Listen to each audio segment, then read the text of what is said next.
Bem-vindos a todos. Sejam muito bem-vindos ao Parceiro em Foco, 24ª edição. O meu nome é Karine e eu terei a honra de ser a moderadora desse encontro de hoje. O Parceiro em Foco ele é um projeto PMI-PE que tem como propósito valorizar o trabalho realizado por voluntários e organizações parceiras nas áreas de gerenciamento de projeto e liderança, além de disseminar o conhecimento por meio de lições aprendidas e boas práticas. Buscamos também reconhecer a contribuição desses voluntários e das instituições que apoiam nossos eventos e colaboram com o desenvolvimento dos membros do PMI-PE. Lembrando que vocês receberão um e-mail com as orientações para o reporte PDUs e o certificado de participação. As perguntas que vocês eventualmente tiverem podem ser enviadas via chat. Inclusive, por lá também eu vou compartilhar o link da pesquisa de satisfação, então, portanto, não deixem respondê-la, que é muito importante para nós. Nessa edição, receberemos o professor convidado, Edmarson Mota. Ele é coordenador acadêmico executivo e professor da FGV MBA, além de consultor e mentor nas áreas de gestão de projetos, inovação e liderança. Ele tem sólida experiência em gestão e desenvolvimento de profissionais. Edmar contribui também para a formação de executivos e líderes preparados para atuar em um cenário de transformação e alta complexidade. Hoje, ele nos convida a uma reflexão sobre como construir uma trajetória estratégica adaptável e homologada às competências que o mercado exige em um momento de mudança constante. Seja muito bem-vindo, professor Edmarson. Obrigado, Karine. Boa noite a vocês. Uma honra estar aqui no evento do PEMAI Pernambuco. Eu vou procurar falar um pouquinho, né, e à disposição de vocês aí para qualquer tipo de comentário, dúvida, contraditório, né, porque nós vamos estar falando aqui sobre gestão. Gestão não é ciência exata, né? Então, é, existem boas práticas, tanto que isso é muito importante, né? Eu acho que todas as instituições profissionais e o PMI em especial destaca muito essa questão, né? Nós não estamos falando de um padrão, né? A gente fala de boas práticas, né? Não é um processo de certificação dentro de processos amarrados. Então, todas as instituições que lidam com boas práticas, elas enfatizam isso. E a gente não pode esquecer e está sempre aberto para poder ajustar, customizar, que, aliás, tem sido um mote, né? Nós estamos agora formando novos profissionais, gerenciamento de projetos, e nós enfatizamos muito isso. Eu tive a oportunidade, em 1999, de criar o primeiro ambiente de projetos para a Fundação Getúlio Vargas. E desde então comecei a coordenar esses programas, gerar as mudanças, e as mudanças foram inúmeras, né?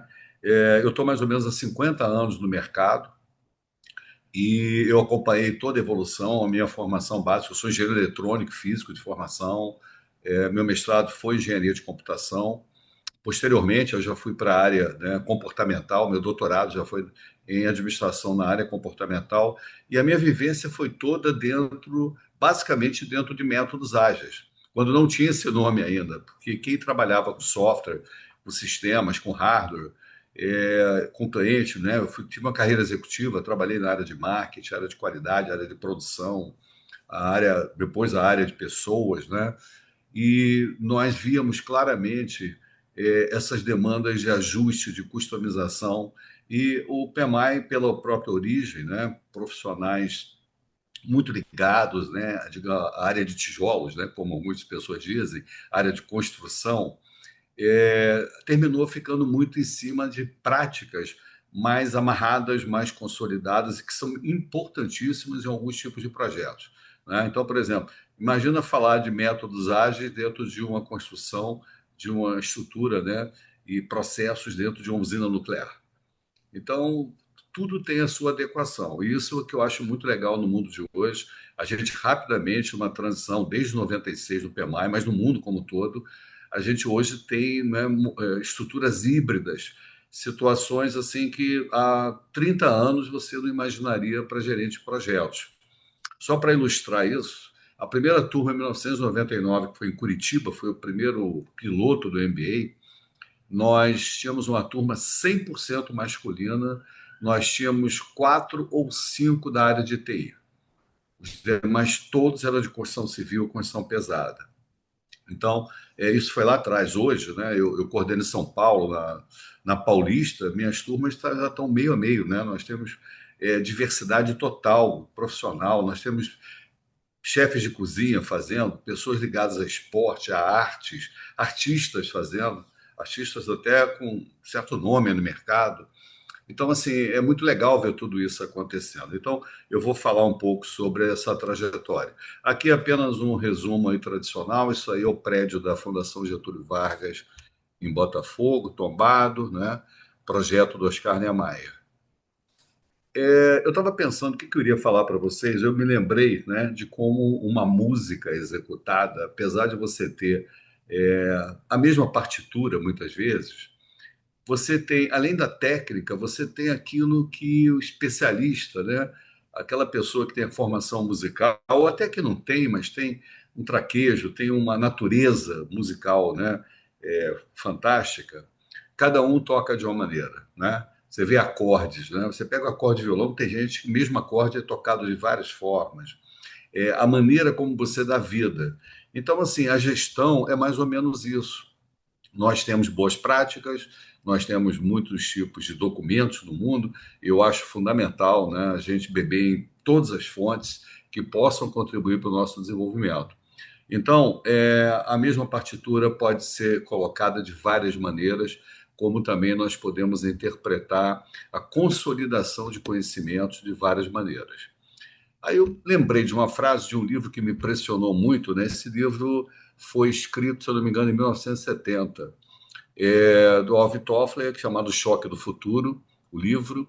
E eu fiquei muito assim chocado quando li esse livro, apesar da palavra choque do futuro, porque foi uma época que o Brasil estava tendo um movimento chamado Mobral, né? Nós éramos um país com muita gente analfabeta, não saber nada, não saber ler, escrever, sem noção alguma. Então, esse movimento que envolveu universitários, professores, o objetivo era ensinar o básico, né, de leitura e escrita.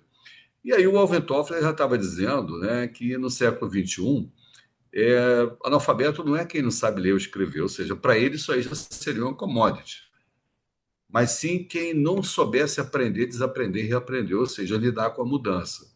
Isso foi extremamente audacioso na época. Eu, com o tempo, comecei a entender muito bem a intenção. Acompanhei o Alvin Toffler, como acompanhei Peter Drucker, né? Grandes nomes aí da administração. E realmente hoje, você saber mudar, se adaptar é importante. A gente hoje está no hype aí da IA, etc. e tal, mas daqui a 5, 10 anos, talvez sejam outras coisas. Provavelmente. Então, a gente tem que estar preparado para poder sentir a evolução. O que a gente hoje tem deslumbramento, daqui a 10 anos já não tem. Outro dia eu estava lembrando que o fax, quando eu comprei um fax, foi uma das coisas que eu fiquei mais deslumbrado na minha vida. Eu não devia nem ter doado esse fax, devia ter guardado como objeto de decoração, né? Então, isso é muito importante, a gente se adaptar às mudanças. Essa frase aqui do Joseph Aoun, que foi reitor de Stanford, uma universidade extremamente tecnológica, a formação dele é linguista e filósofo. Ele foi reitor até pouco tempo na Universidade Tecnológica, né? E ele tem muitas obras. Repare, em 2017 ele já falando de inteligência artificial e o efeito na educação, né? Na educação superior. E ele lembrava, né, que tecnologia não é problema nem solução. Então, assim, é ferramenta. Por mais que dê a impressão que a ferramenta é fantástica, e realmente ela é para muita coisa, a ferramenta não tem a percepção de consciência. Isso é uma discussão aí hoje recente com filósofos, neurocientistas. Ela está muito longe disso ainda. Então a gente pode fazer muita coisa e temos que entender que a gente precisa usá-la, a gente precisa dar o rumo. Hoje há muitos caminhos e discussões a respeito disso. Aí eu coloquei aqui só para ilustrar uma pesquisa que eu fiz. Eu sempre pego as fontes, tá? Eu fiz no Copilot. Por exemplo, a evolução de 1950 até 2025 de mudanças de perfil de força de trabalho em algumas áreas. Então, repare que a agricultura, de 20% da força de trabalho do mundo em 1950, hoje representa 2%. As indústrias e fábricas, de 40% para 15%. os serviços cresceram um pouco e profissionais de conhecimento de 8 para 40, né? Profissionais que precisam articular a informação, a técnica, né? A inovação, a mudança, é o que nós chamamos de profissional de conhecimento, do conhecimento. Então, a mudança foi drástica. Esses números são conservadores. Eu, na realidade, tenho outras fontes, mas eu não quis mexer. Eu tenho fontes de que hoje, nos países envolvidos, é 1% em agricultura e está em torno de 5% nas fábricas. Agora, esse número de 15 não retrata exatamente a diferença, porque você tem dentro das fábricas muita gente que trabalha muito conectada ao que nós chamaríamos de profissional do conhecimento. Aí eu resolvi preparar uma interpretação livre minha, né, das competências gerente de projeto. Né? Eu tenho um texto que eu utilizo em alguns momentos sobre Aristóteles e as quatro causas em projetos. Aristóteles já falava dos fundamentos de projetos. Gente, eu tenho um texto dele que eu uso quando eu dou a disciplina de gestão de projetos, os fundamentos. Então, assim, lá atrás, né, vamos olhar no tempo aí, alguns milhares de anos, né, quem gerenciava o projeto era alguém que tinha técnica e arte. Então, havia um conhecimento, uma técnica, e normalmente havia um cunho artístico naquilo que era feito, né? Um cunho artesanal. Então, não havia método, havia experiência, havia competência daquela pessoa. Então, essa competência em GP, né, em gerenciamento de projeto, estava ligada ao domínio de uma técnica que normalmente não mudava muito, ia passando de pai para filho, para sobrinho, né? Para um grupo de pessoas dentro de uma comunidade e ficava ali. Né? Aquilo ali era aperfeiçoado, o mundo não mudava. Ok, você aprendeu, dominou, alguém te ensinou, você tem orientação, você segue, né? A vida segue, as gerações vão aperfeiçoando, mas de uma maneira muito lenta. A partir do início da Revolução Industrial, eu coloquei aqui 1750 como referência, nós começamos, além da técnica, a olhar processos. Repare que eu tirei a arte aí, tá?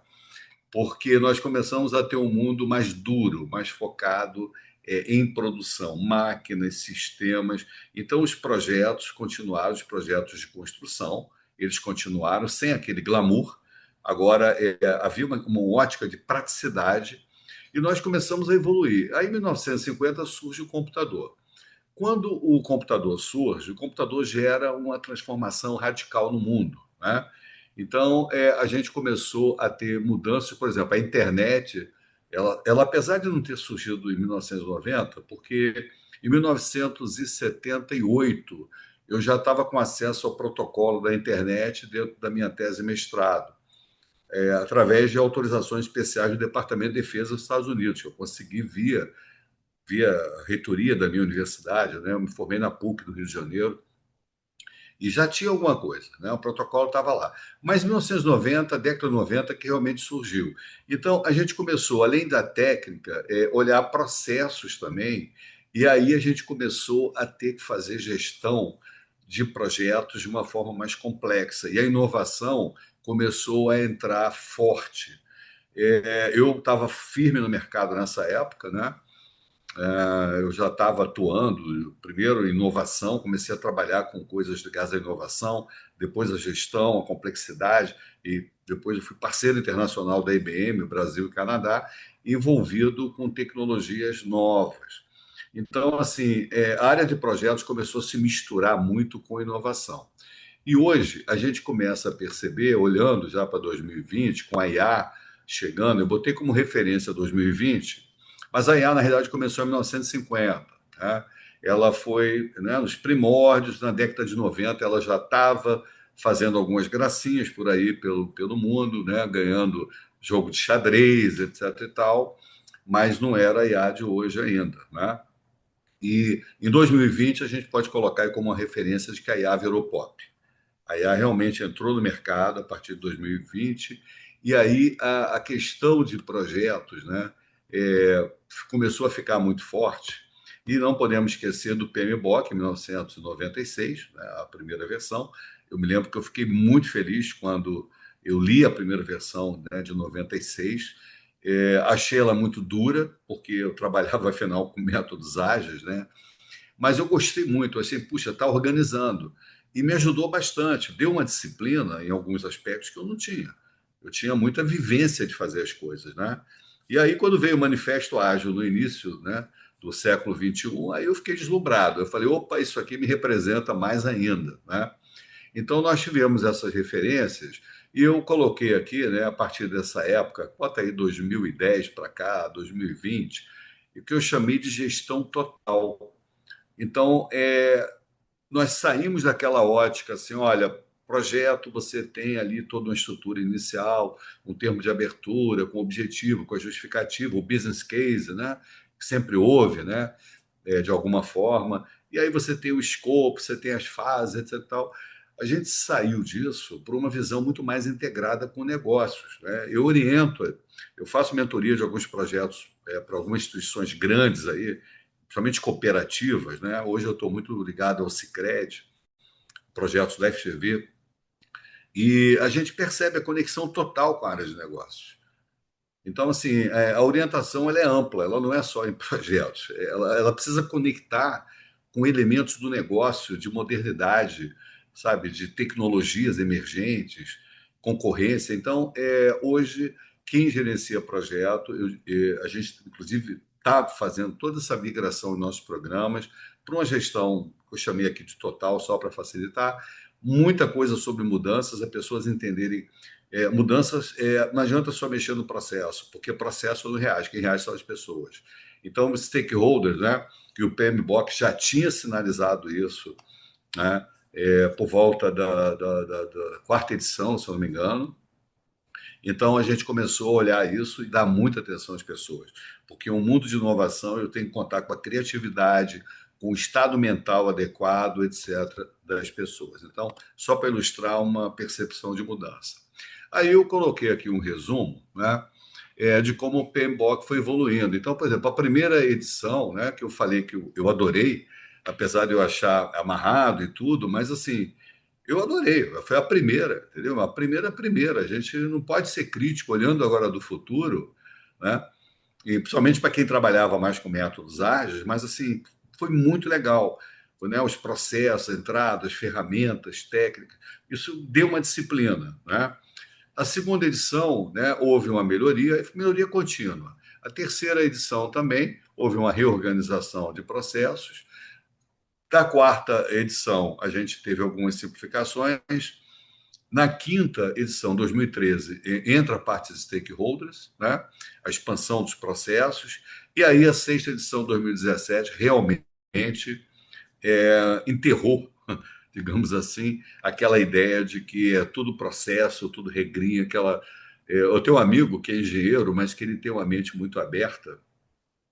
Ele é um senhor muito experiente. Ele falou assim, Ed, o PMBOK era muito chato, como ele melhorou, né? Porque ele agora ele olha para o mundo real.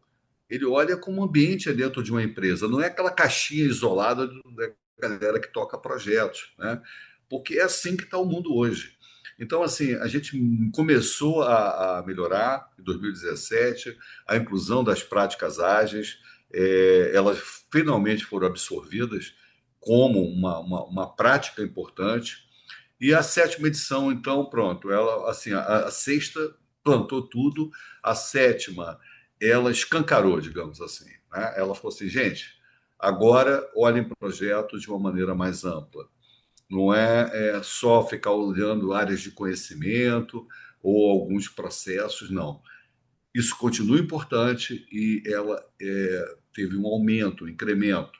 A oitava edição, né, que está, né, em elaboração, está indo aí para finalização, oficialização, ela manteve essa abordagem baseada em princípios, refina a integração com as práticas diversas, né, e busca maior alinhamento com tendências de mercado e os frameworks estão surgindo.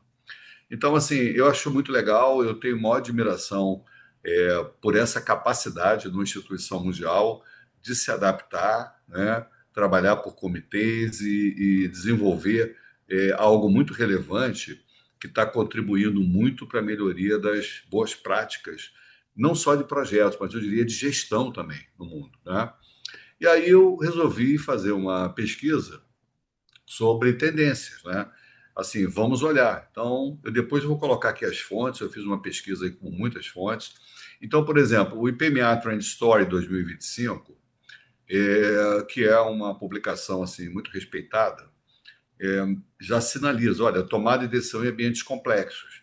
Hoje, ambientes complexos significa o quê? Olhar muito para os dados, né? Saber trabalhar estatisticamente esses dados, usar a IA como apoio, lidar com vieses, né, comportamentais e outros aspectos. A regulação emocional e resiliência, pensamento sistêmico e adaptativo e capacidade de operar sob alta incerteza. Então, assim, é como o mundo está hoje. É muito difícil você definir claramente apenas um cenário. É claro que existem ambientes de negócio que são mais conservadores. Você olha e diz assim, não, peraí, esse ambiente ainda está no mundo de 15 anos. Há 15 anos, tem então, alguns talvez até mais, né? Uma outra tendência é a integração profunda com tecnologias avançadas. Então, eu coloquei aqui uma fonte de 2025, agora, recente, as tecnologias que moldarão o papel de gerente de projetos. A IA generativa, como membro da equipe, eu já trabalho com a IA como parceiro. Né? Eu daqui a pouco vou estar falando, como tem gente que fala com pet, né? Eu acho que eu vou estar falando com. Eu não tenho pet, eu acho que meu pet vai ser a IA. Então eu vou. Porque ajuda a gente. Né? Eu tenho uma outra aqui, que eu não vou citar o nome, senão ela começa a falar, né? Uma redondinha, sabe? Que é a mesma coisa. Você está aqui, estou trabalhando, eu pergunto, né? Fulano, isso. E aí você tem alguém que está te ajudando. Então eu tenho a minha assistente, eu tenho uma assistente ser humano, real, né? E tenho as assistentes que. Então isso é normal, vai ser normal. Quem gerencia projetos vai ter que ter toda essa estrutura, os agentes apropriados, adequados. Digital twins, né? Que são simulações digitais imitando o mundo real. Isso já é feito há algum tempo, por exemplo, na área de óleo e gás, para estudo de sistema de tubulação, implantação, né, distribuição,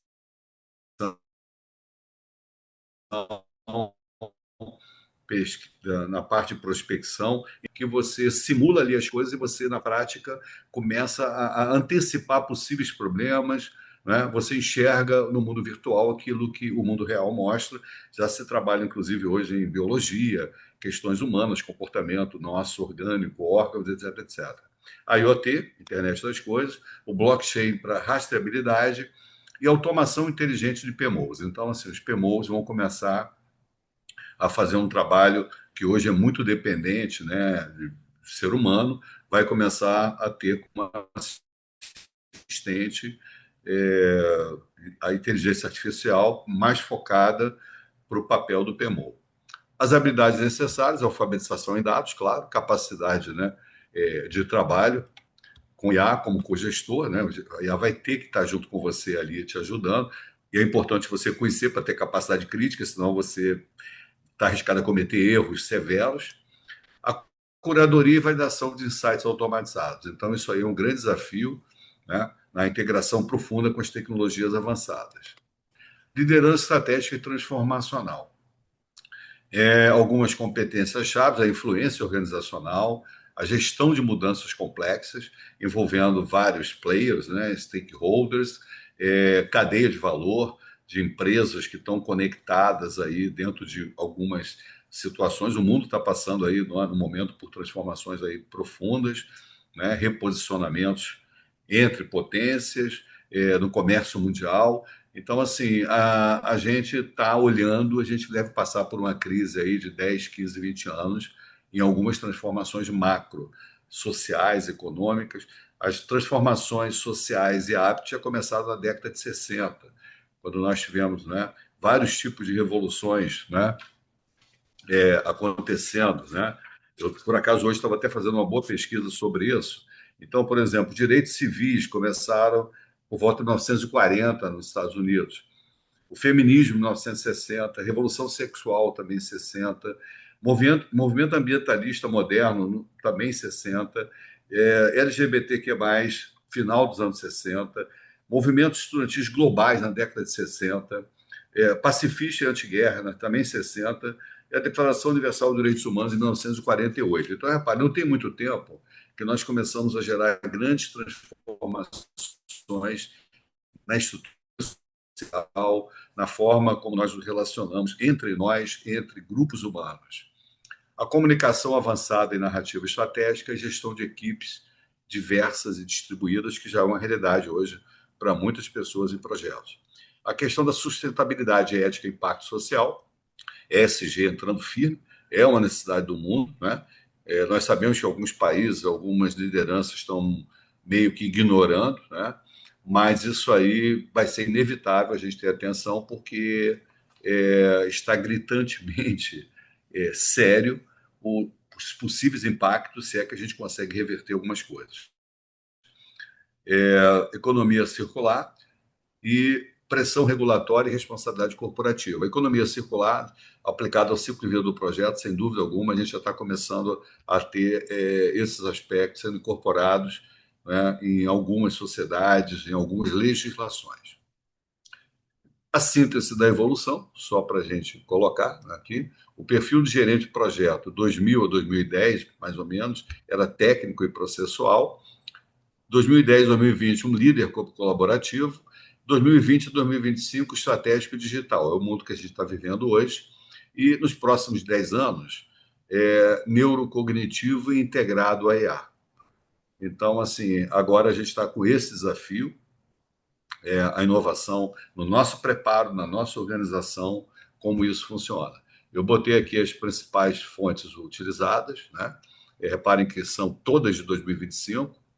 E aí eu resolvi fazer um apanhado maior de referências para a gente olhar tudo que está acontecendo no mundo. Do PMI está aí, a primeira, depois do IPMA também, algumas. McKinsey, que tem coisas fantásticas, eles se dedicam muito à pesquisa de cenário, tendências, né? O Fórum Econômico e a OECD. Né? E está até errado aqui, Organization, vou acertar. O Peter Drucker, algumas coisas, eu li, eu acho, quase toda a obra de Peter Drucker, e eu, no final do século passado, já tinha coisas que eu li e falei, gente, será que vai acontecer mesmo isso? E muita coisa aconteceu. Né? E os relatórios de consultorias globais, que sempre são muito importantes, a Accenture, a PwC, a Deloitte, que ajudam muito. Então, eu coloquei aqui como essas fontes sustentam as competências listadas, as atuais aqui, não, eu coloquei quais as instituições que ajudam, as futuras também, a McKinsey, o SCD, etc. As habilidades cognitivas avançadas, o IPMA tem feito um bom estudo sobre isso, colaboração com a IA, Gartner, The Group, o McKinsey, MIT, e sustentabilidade e ESG. E aí, gente, eu coloquei assim como uma pergunta, né, para o final, né, o nosso final aqui, da minha apresentação formal, porque eu estou à disposição de vocês, quais as competências, de fato, do GP do futuro. Né? Então, assim, eu pergunto, qual é o futuro das competências do futuro? Procurei fazer aqui um resumo de uma pesquisa para vocês. Não é para deixar ninguém assustado, a Mônica regalou o olho assim. É muito desafio, né, Mônica? Eu, às vezes, fico assustado também quando eu começo a pesquisar algumas coisas e olhar, porque como a gente está meio presente no Brasil e algumas coisas fora do Brasil, pelas organizações que a gente atua, pelo que a gente lê também, né? Fica meio assustado, entendeu? Fico pensando assim, eu acho que eu vou estar assistindo as últimas gerações puramente humanas, porque aquilo que a gente via em filme aí há 20, 30 anos vai se materializar, a gente vai ficar meio híbrido também, não é só as metodologias híbridas, o ser humano provavelmente vai ficar híbrido. Pessoal, estou aqui à disposição de vocês. Procurei fazer uma apresentação de um estudo, de uma pesquisa, com muito prazer para vocês aí, pelo convite. Tá? Fique à Muito vontade, pode obrigada, perguntar cada vez. professor. Já tem uma pergunta aqui no chat da Oh, Gisele. Ela está perguntando o seguinte: pensando nas competências-chave, como lidar com gestão de projetos com um time de pessoas de diversos países? olha, eu vou te falar que, pela minha experiência e pelo que eu também pesquiso muito, você tem uma perda enorme de capacidade de gestão, quando você está, por exemplo, num prédio, sai e vai gerenciar pessoas em prédios próximos da mesma cidade. Já tem pesquisa sobre isso, tá? Quando você sai e vai para outros estados, por exemplo, do Brasil, já começa a melhorar um pouco.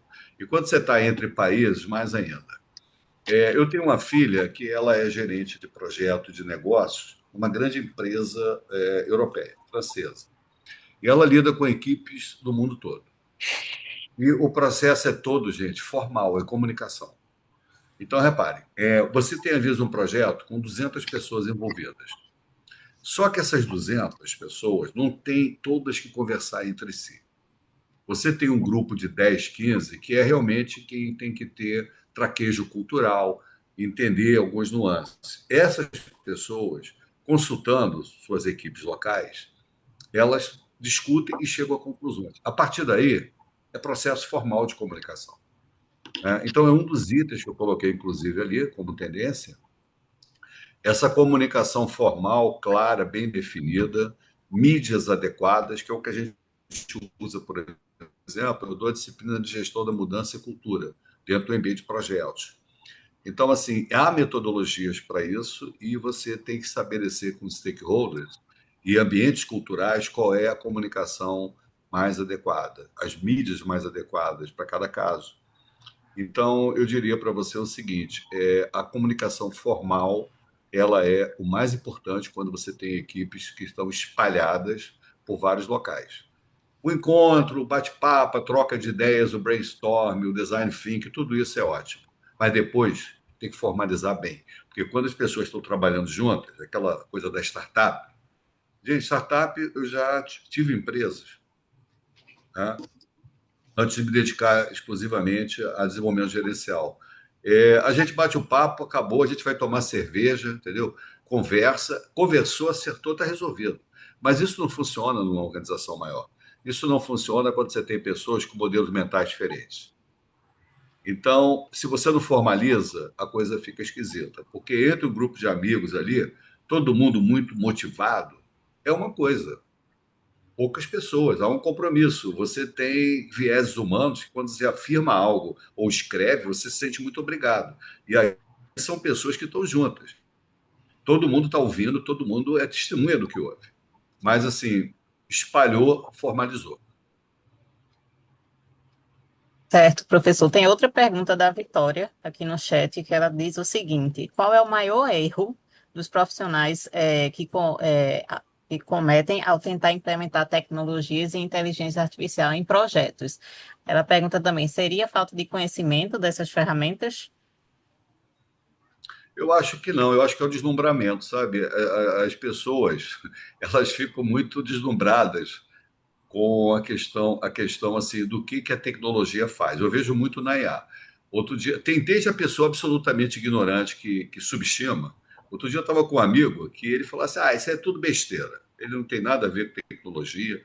Aí eu falei: vamos fazer o seguinte, você quer fazer uma poesia para tua esposa, que está lá conversando lá com a minha esposa e com outras lá, então os homens aqui estão separados como meus usual, né? Os homens ficam num canto, as mulheres ficam no outro às vezes. Eu falei a mesma coisa: o que você gostaria de dizer para sua esposa? Mas eu não sou romântico. Eu falei assim: mas vamos fazer o seguinte, me diz o que você poderia dizer. Aí ele começou a dizer, eu preparei um prompt, veio uma poesia. Eu disse quantas estrofes tinha que ter. Aí eu mandei para ele o link, falei: agora você lê, quando a tua esposa chegar, você diz que fez aqui no celular. Aí ele falou: ela vai ter certeza que não fui eu. Eu digo: não, você está vendo, olha o que está aqui. E tem mais, se você quiser, eu posso transformar isso em música para você. Você faz uma musiquinha aí de que você compôs a música que mandou o cara fazer. Então, isso aí é o básico, é uma brincadeirinha até. As coisas mais profissionais, você tem que ter conhecimento, porque você pode ter planilhas erradas, você pode ter legislação que veio errado ali na hora.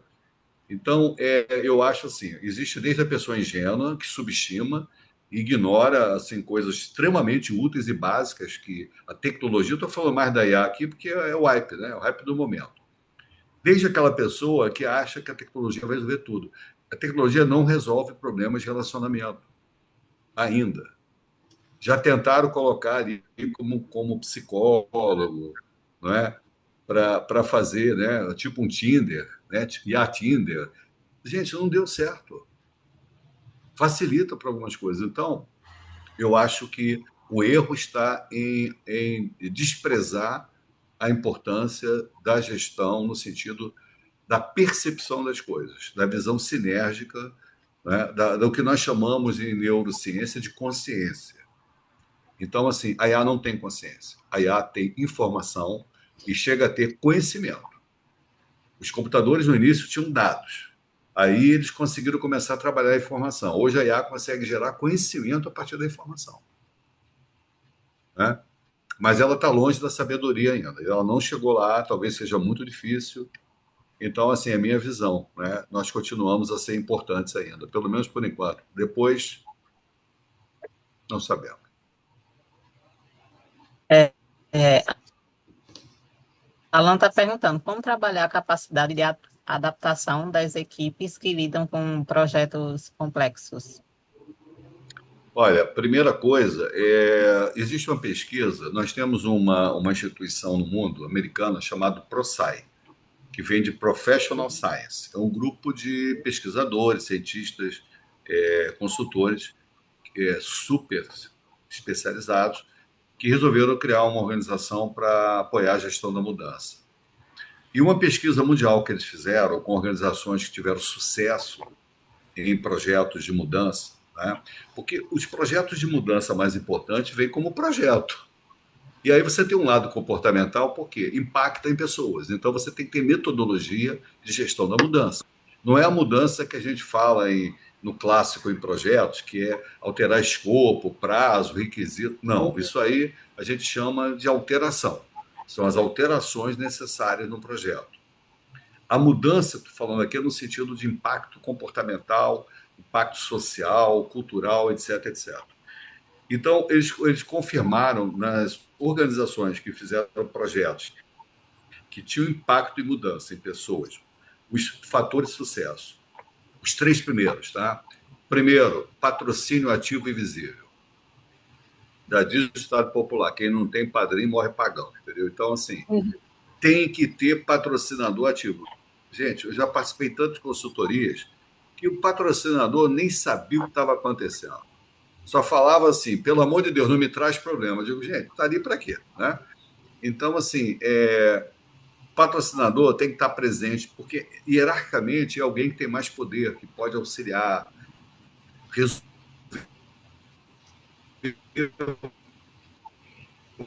os conflitos, que quem está gerenciando o projeto, gente mais jovem, que conhece melhor os assuntos técnicos. Mas quem é o patrocinador? É um major, é um coronel. Então, esse coronel, esse major, tem muito mais força. Tem os canais ali para poder resolver problemas. Então, se esse coronel sumir e nunca aparecer, de vez em quando não tiver, isso acontece realmente, eles fazem isso hoje. Eu sei por conta dos nossos envolvimentos com treinamento para militares, tá? Então, patrocínio ativo e visível é fundamental. Segundo, metodologia.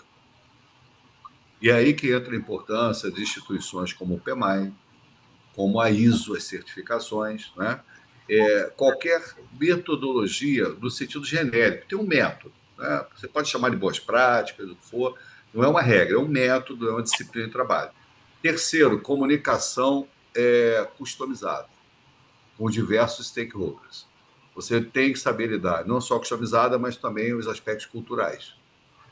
Como é que você lida com os diferentes grupos, pessoas com formações técnicas diferentes, que entendem as coisas de forma diferente, enxergam o mundo de forma diferente.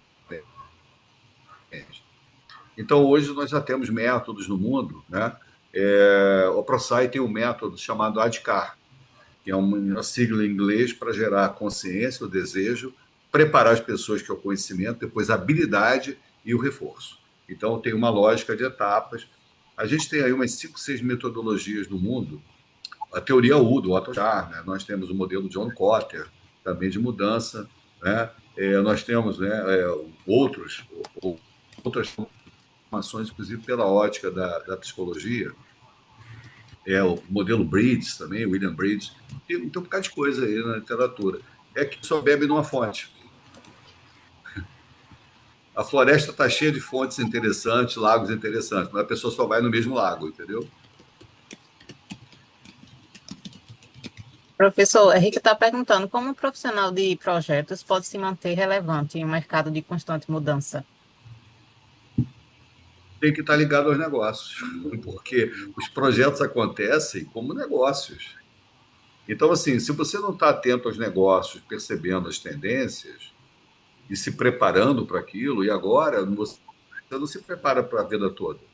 Você se prepara para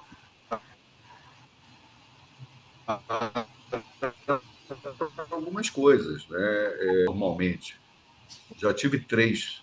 Eu já estou na minha terceira mudança profissional. Tem gente hoje que acha que eu sou psicólogo.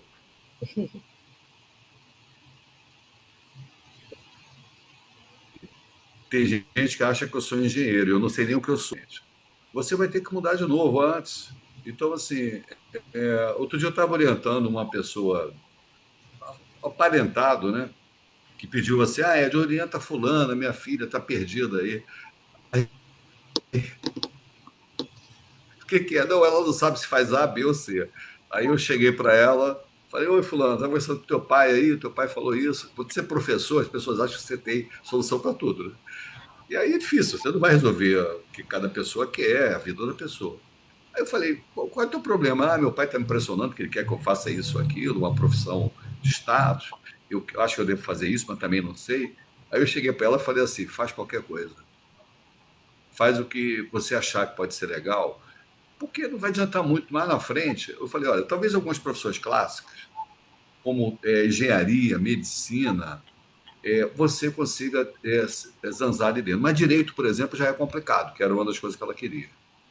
Porque eu li que daqui a 6, 7 anos, 90% dos advogados formados não vão ter mais emprego, a não ser que se adaptem. Mas, assim, dentro do formato clássico, já era. Eu tenho amigos que trabalham, né, em instituições judiciárias, na Justiça Federal. Estão se adaptando, senão vão estar fora da lógica do mercado. As tecnologias estão aí.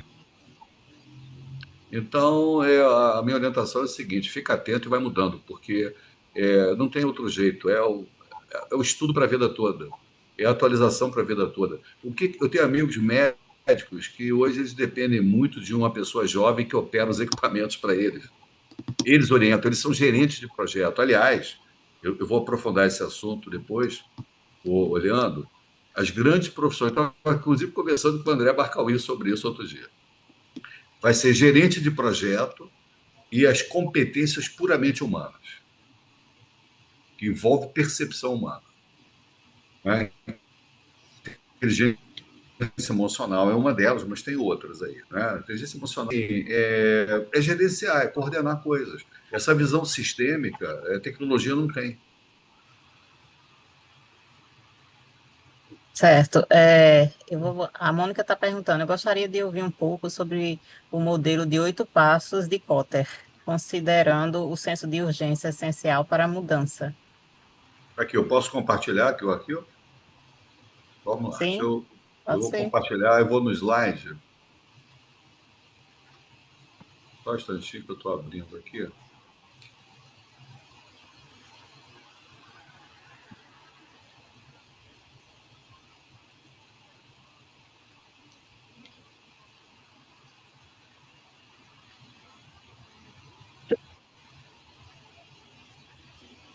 Pronto, ele está abrindo aqui, só um minutinho.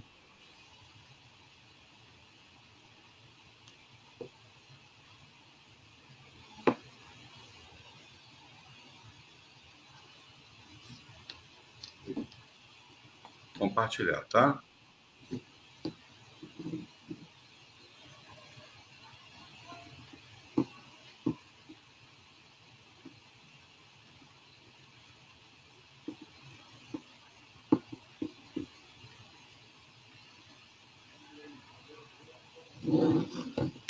Olha, eu entrei aqui no slide que eu falo da parte de metodologia e gestão da mudança, só para poder ilustrar aqui. Deixa eu botar isso.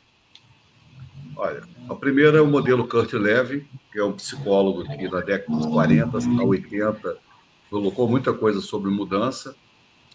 O modelo Brits, o modelo ADKAR, que eu comentei agora, né, da ProSci, a teoria U, e entra aqui o modelo Kotter, tá?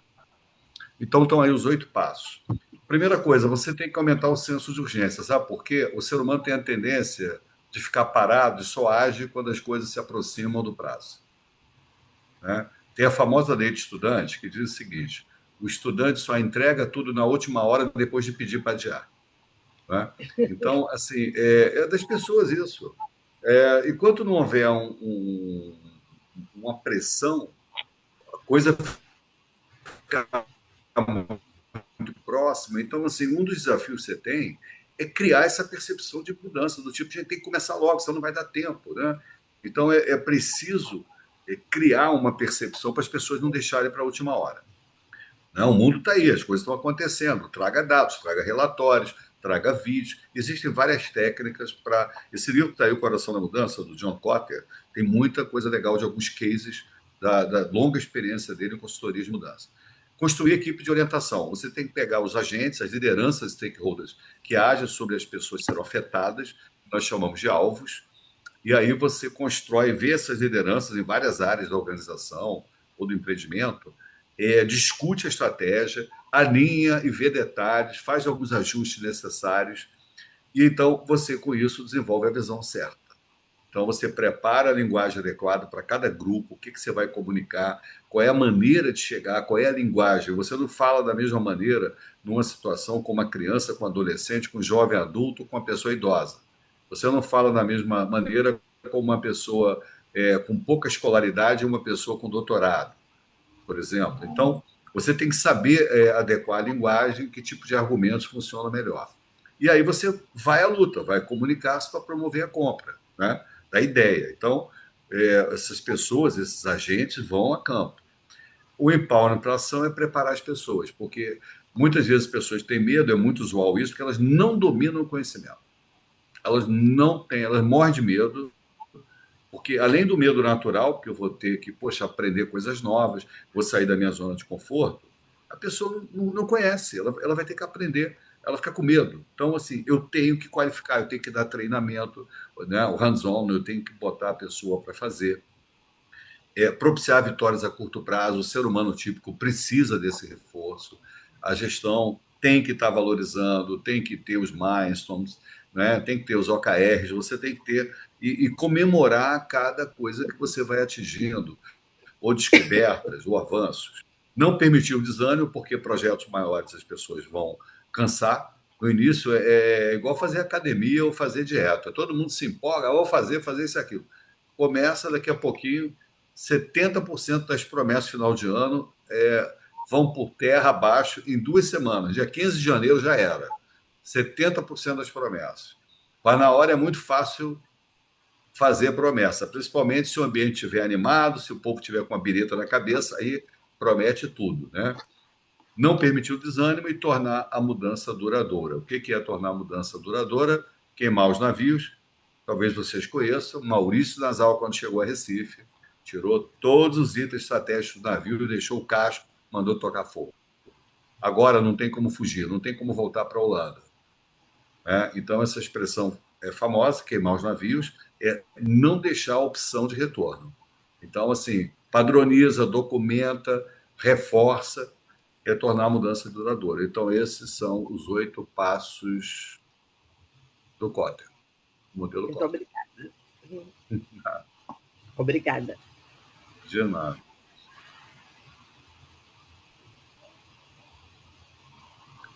Karine, está fechado o microfone. Fechado, Karine. Desculpa, gente, abri. Nada. Chegamos ao fim do nosso Parceiro em Foco e esperamos que vocês tenham aproveitado esse momento de aprendizado, né? E troca de experiências tão ricas. E, claro, o nosso agradecimento especial ao professor Edmarson Mota pela excelente participação e por compartilhar sua experiência e visão sobre liderança de projetos. Obrigada a todos pela presença e tenham uma ótima noite. Vamos tirar uma foto? Vamos. Estou aqui. Pessoal, muito obrigado. Eu queria dizer para vocês o seguinte: o que eu coloquei, alguns são fontes, são pesquisa, mas tudo isso é gestão, é ponto de vista. Como dizia Peter Drucker, planejar o futuro é mais difícil, fazer previsão mais ainda. Então, tudo isso é sujeito à análise, à interpretação, depende muito do contexto.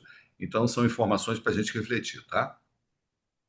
Excelente, professor. Já deixo o convite aqui, né, ao senhor para que em uma próxima oportunidade esteja conosco. Passa muito rápido, né? Ele prende você e você fica vendo o tempo passar. E, poxa, eu queria mais tempo com ele, porque é incrível. Obrigado, viu? Obrigado Obrigada pela pelo momento. gentileza. Eu Vamos lá, agradeço. quem pode, Ricardo? Quem pode abrir para a gente tirar uma foto aqui com o professor?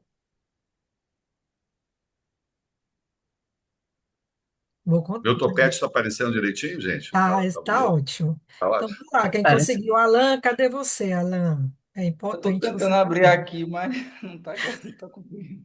Mas vamos lá. Tem gente se escondendo aí, gente. O pessoal não quer O aparecer. pessoal fica se escondendo, ainda bem. Gisele apareceu, a Vitória não está Tanta gente escondida. bonita não quer aparecer, gente. Vamos. Vamos, gente, vamos lá. Vou tirar a foto que o pessoal está esperando, né? Então, um, dois, vou avisar um, dois, três, né? Para dizer que eu não tirei. Depois eu vou revelar, tá? Um, dois, três. Vamos revelar para ver se ficou. A Amanda está chegando agora. A apresentação perfeita. Ele é incrível. Pessoal, muito obrigado aí pelo carinho de vocês. Uma honra, porque eu estava dizendo no início, eu sou pernambucano de nascimento, a minha família é toda do Nordeste. Por coincidência, minha esposa também é de Recife. Nos É, conhecemos aqui no Rio, é pernambucana também. Então foi bom porque a gente manteve as tradições familiares e culturais, né? excelente. Muito obrigada, professor. Prazer estar com vocês.